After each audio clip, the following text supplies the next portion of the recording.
د بلوط زړې ونې راز په یوه شنه او ارامه دره کې چې د غرونو ترمنځ پرته وه،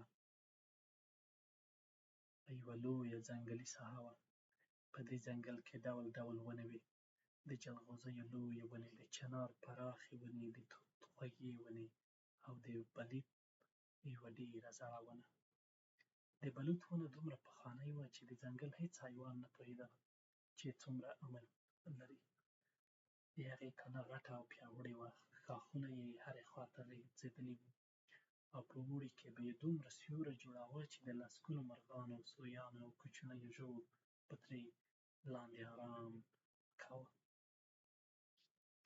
د همدې ځنګل په څنډه کې یو 8 کلن هلک اوسېده چې نوم یې یوسف و. یوسف د طبیعت سره ډېره مینه لرله. هر ماښام به له خپل پلار سره ځنګل ته تله، مرغان به یې کتل، د ونو پاڼې به یې راټولولې او د سیند غاړې ته به یې د اوبو غږ اورېده. یوه ورځ یې له پلار څخه وپوښتل: پلاره، دا د بلوط ونه ولې دومره مشهوره ده؟ هر څوک ورته په درناوي ګوري. پلار یې موسکا وکړه: ځکه چې دا ونه یوازې یوه ونه نه ده، دا د سلګونو ژوندونو کور دی. یوسف په حیرانتیا وپوښتل: کور؟ کور خو دیوالونه او چت لري. پلار یې د ونې خواته اشاره وکړه: راځه ښه یې وګورو. دوی ورو ورو د ونې تر سیوري لاندې ورغلل. یوسف ولیدل چې د ونې په یوه سوري کې یوه کوچنۍ الوګۍ له خپلو بچیانو سره اوسېږي. لږ پورته یوه دارکوبه هره ورځ د ونې په تنه ټکونه وهل. په ښاخونو کې څو چینجي خپلې ځالې جوړولې. د ونې د ریښو ترمنځ یوه وړوکې کورنۍ د سویانو ژوند کاوه. یوسف موسکی شو: رښتیا هم دا خو یو لوی ښار دی. پلار یې وخندل: هو، او د دې ښار پاچا هم دا ونه ده، خو هېڅکله پر چا زور نه کوي.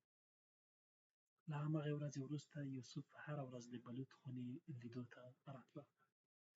هغه به د ونې تر سیوري لاندې کتاب لوله، کله به یې مرغانو ته اوبه ایښودلې او کله به یې یوازې د باد غږ اورېده. یوه شپه کله چې سپوږمۍ روښانه وه، یوسف په خوب کې ولیده چې هماغه د بلوط ونه ورسره خبرې کوي. ونې په ارام او ژور غږ وویل: یوسفه! یوسف حیران شو: ایا ونې هم خبرې کوي؟ ونې وخندل: موږ تل خبرې کوو، خو یوازې هغه څوک مو اوري چې طبیعت سره مینه ولري.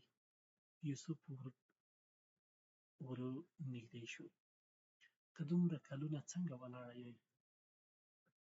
نه ستړې کېږې؟ ونې ځواب ورکړ: زه ځکه پیاوړې یم چې زما ریښې ژورې دي. ریښې؟ هو، که ریښې کمزورې وي، کوچنی باد هم ونه غورځوي. یوسف لږ فکر وکړ: د انسان ریښې څه دي؟ ونې وویل: د انسان ریښې ایمان، رښتینولي، علم، ادب او د مور او پلار احترام دي. څوک چې دا ولري، د ژوند طوفانونه یې نشي ماتولی. یوسف د ونې خبرې په غور اورېدې. هماغه وخت یو کوچنی مرغۍ راغله. هغه ډېره خفه وه. زما ځاله د باد له امله ولوېده. ونې خپل یو غټ ښاخ ورښکته کړ. دلته نوې ځاله جوړه کړه. مرغۍ په خوښۍ کار پیل کړ. ورو ورو نور مرغان هم راغلل. یو یو وچ واښه راوړل. بلې کوچنۍ مرغۍ نرمې بڼکې راوړې. دارکوبه څو وړوکي لرګي راوړل. په لږ وخت کې نوې ځاله جوړه شوه. یوسف موسکی شو. ونې ورته وویل: همدا د ژوند راز دی. کوم راز؟ کله چې خلک له یو بل سره مرسته وکړي، هېڅ ستونزې ډېره لویه نه وي. هماغه وخت د باران څو څاڅکي پیل شول. ورو ورو باران زیات شو. مرغان ټول د ونې ښاخونو ته ننوتل. سویان د ریښو ترمنځ پټ شول. یوسف هم د ونې تر سیوري لاندې ودرېد. ونې وویل: ګوره، زه یوازې د لمر په ورځ نه یم ګټوره، د باران په ورځ هم د ټولو ساتنه کوم. باران ډېر ژر ودرېد. په اسمان کې ښکلي رنګین کمان ښکاره شو. مرغان په خوښۍ سندرې پیل کړې. ونې ورو وویل: هر باران وروسته رنګین کمان راځي. نو کله چې په ژوند کې ستونزې درشي، هیله مه بایله. کله چې سهار شو یوسف له خوبه راویښ شو. هغه سمدستي ځنګل ته ولاړ. د بلوط ونه هماغسې ولاړه وه.